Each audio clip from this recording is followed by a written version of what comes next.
morning, and welcome to today's Home Hint. Today I want to talk about something that's going to affect a lot of people, I think, and that is drafty windows. So you can see behind me I have a window, and I want to talk about this window in particular because it's in my house, and I just want to explain a few things as I understand them and help you understand a better, basically a cost-effective way to making your house more comfortable. So there's a few things about windows that you have to be aware of, and of course we have cold winters here in Canada, so we have to have good windows, good quality windows. And if you can afford the best windows on the market, great, that's awesome. Most of us don't do that. Most of us have a double pane window like this, or if you live in an older home, it might only be a single pane, or it might look like a sealed unit, but it's not. So irrespective of what type of window you have, there's a couple of things that happen with windows. One of them we know quite well. I think most people understand that the window itself is drafty around the fittings. Depending on the type of window, you can get better windows, like I said, or it might be drafty around the casement part of the window. It might be leaking in there, depending on how well sealed it is and how well installed it is.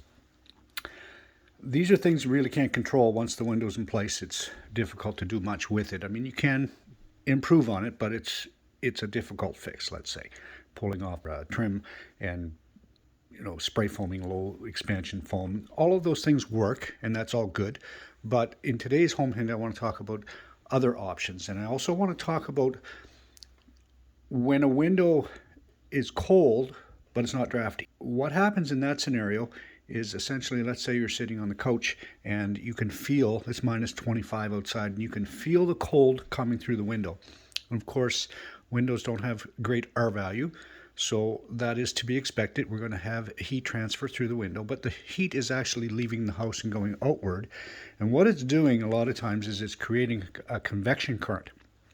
So the heat energy is moving outside and it's creating a current, an air current. So as you're sitting on the couch, let's say in a short sleeve shirt, your arms are cold because you've got air physically moving past your body to escape out of the house. Heat energy that's moving out, but it's creating a convection current.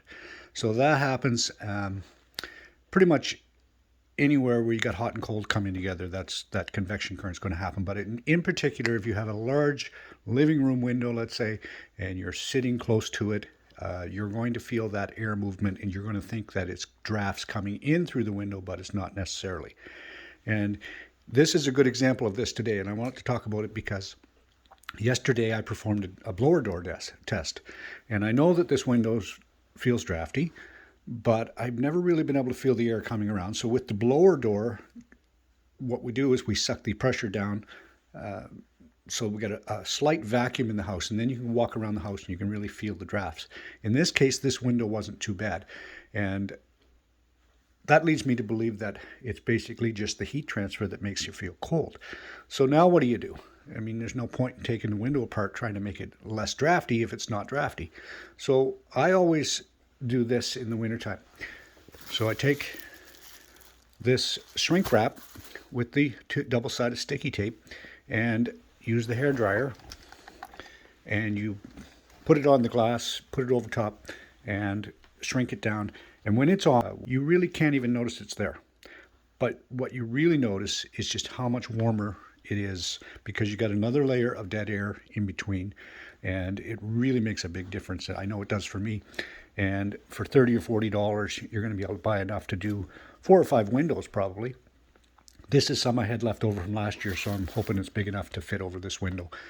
In my case, I have blinds, and I also have curtains, and that's something else I should talk about here too. If you have a lot of frost on your windows, a lot of times the reason for that is you've pulled the blinds down so far that you're not allowing any air to get past the window.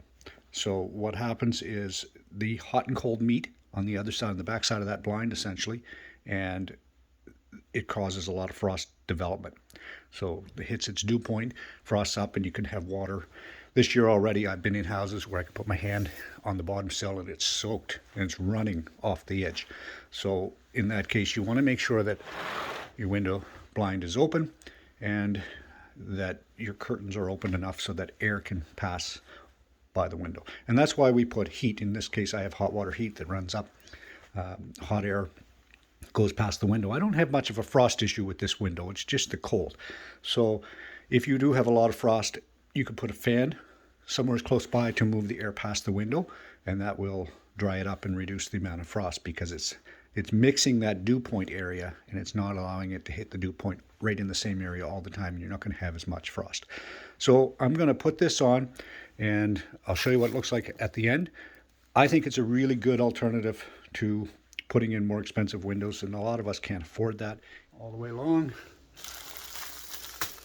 you can remove the plastic if you have to, if you get a big wrinkle in it. So what we're going to do is we're going to heat this up at the end, and it's going to shrink it, and all the wrinkles will be gone, hopefully. So now we'll be able to trim this off later.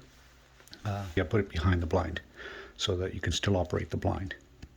And if we look at the thermal imaging from the beginning and compare that to the thermal imaging after the plastic's been put on, you can see a few degrees difference.